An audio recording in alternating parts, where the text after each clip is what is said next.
Party के नेता और दिल्ली के पूर्व स्वास्थ्य मंत्री सत्येंद्र जैन की बेल याचिका पर आज राउज एवेन्यू कोर्ट में स्पेशल जज गीतांजलि गोयल ने अपना फैसला सुरक्षित रख लिया है।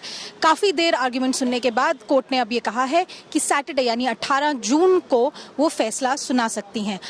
याद रखिएगा, इन्फोर्समेंट डायरेक्टरेट की तरफ से जो additional solicitor general SV Raju का ये आज कहना रहा है कि इन्फोर्समेंट डायरेक्टरेट को सबूत मिले हैं, विटनेसेस भी मिले हैं और उन्होंने ये कहा है कि सत्येंद्र जैन को जमानत नहीं मिलनी चाहिए क्योंकि उनके खिलाफ जो विटनेसेस हैं उनको खतरा होने की उम्मीद है, उनको खतरा हो सकता है। दूसरी तरफ सत्येंद्र जैन की तरफ से सीनियर एडवोकेट हरिहरन जो आए, उन्होंने ये आर्ग्यूमेंट रेज की है कि इन्फोर्समेंट डायरेक्टरेट जो है वो कोई भी मनी ट्रेल दिखाने में पूरी तरह नाकामयाब रही है।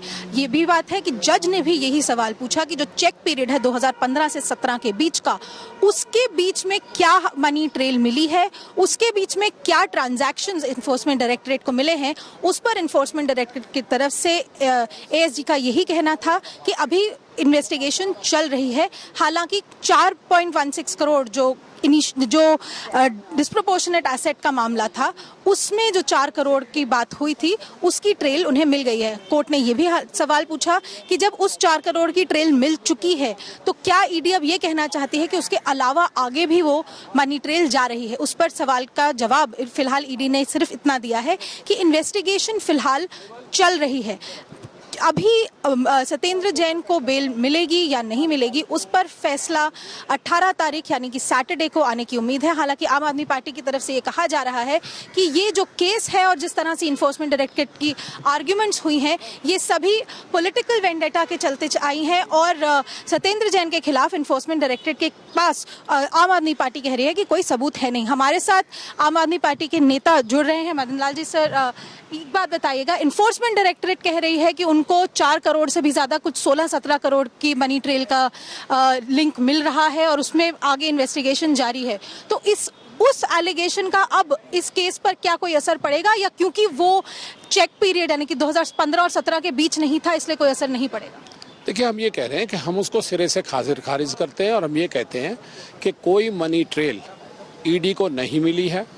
2013 में उन कंपनियों से जिनका कंपनी का हिसाब किताब ईडी खंगाल रही है, उससे वो इस्तीफा दे चुके हैं। 15 से 17 के बीच की कोई भी ट्रांजैक्शन के लिए सत्येंद्र जैन साहब जिम्मेवार नहीं हैं क्योंकि वो 2013 से ही अपना नाता इन कंपनियों से तोड़ चुके हैं, क्योंकि उसके बाद उनकी इच्छा इलेक्शन लड़ने की थी और उसके बाद उन्होंने इलेक्शन लड़ा, इलेक्शन जीता। तो उस कंपनी के इन किसी काम से अगर कहीं कोई कानून का उल्लंघन हुआ है तो उनका उससे कोई लेना देना नहीं है। इन्फोर्समेंट डायरेक्टरेट का ये कहना है कि जो ये कंपनी के ओनर्स हैं, डायरेक्टर्स हैं, ये बेनामीदार हैं जो सत्येंद्र जैन के लिए काम कर रहे थे और कुछ इन बेनामीदार जो हैं, जो वैभव जैन की बात हो रही है, अंकुश जैन की बात हो रही है, उन्होंने एफिडेविट पे हाईकोर्ट को ये बताया कि ये जो पैसा है ये सत्येंद्र जैन का है। तो इससे अब देखिए, 2013 में जब सत्येंद्र जैन साहब ने इस कंपनियों से इस्तीफा दे दिया और इससे अपने आप को अलग कर लिया, तो 2015 और 17 के बीच की हुई किसी ट्रांजैक्शन से कैसे उनका हिस्सा हो जाएगा। और एक और बात आप देखिए, अगर कल को कंपनी डूब जाए तो क्या इनको हिस्सा मिलेगा? नहीं मिलेगा। अपने शेयर से ज़्यादा ये ले सकते हैं? नहीं ले सकते। वो शेयर भी इन्होंने छोड़ दिए, अपने पास नहीं रखे हैं। ऐसे में उनका जब इस कंपनी से कोई लेना देना नहीं है, इन कंपनियों में कोई हिस्सेदारी नहीं है, कोई खाताधारी नहीं है, तो आप कैसे इनको इन्वॉल्व करेंगे? अभी ईडी ये कह रही है कि अभी हम और खोज रहे हैं और खोजेंगे, पता नहीं कहां से खोजेंगे। जो 7 साल से इन्वेस्टिगेशन चालू है, 7 बार इनको बुला चुके हैं, 2 बार विदेशी यात्रा कर चुके हैं, अब तक इन्होंने किसी गवाह को धमकाया नहीं है, अब तक इनके खिलाफ कुछ ऐसा मिला नहीं है, तो अब कौन सी चीज ढूंढेंगे आप? सर, एक ईडी का ये भी कहना था कि सत्येंद्र जैन पिछले 13 दिन जो कस्टडी में रहे हैं वो कोऑपरेट नहीं कर रहे हैं और इनफैक्ट ईडी की तरफ से ASG साहब ने ये बोला कि जब इनको डॉक्यूमेंट दिखाए गए तब इन्होंने कहा कि मेरी कोविड की वजह से याददाश्त कमजोर हो गई है, मुझे कुछ याद नहीं। देखिए, जो भी एविडेंस है वो इस केस में डॉक्यूमेंट्री एविडेंस है। डॉक्यूमेंट से अगर आप प्रूव करेंगे और जो डॉक्यूमेंट आपके पास हैं तो आपको उनको दिखा के ही पूछना है ना। अब ईडी क्या लिखती है ये ईडी का प्रेरोगेटिव है। ईडी क्या कहना चाहती है अपनी मर्जी से जो चाहे कहे। वो तो कहेंगे कि ये जैन साहब को कुर्सी पे बैठने को कहा तो कुर्सी पे नहीं बैठे, तो इसकी कोई रोक है क्या? जो डॉक्यूमेंट इनके पास हैं उनको मैं डिनाई भी करूंगा तो मैं जानता हूं कि ये डॉक्यूमेंट उनके पास हैं, तो उनकी ये एलिगेशन बैठती नहीं है।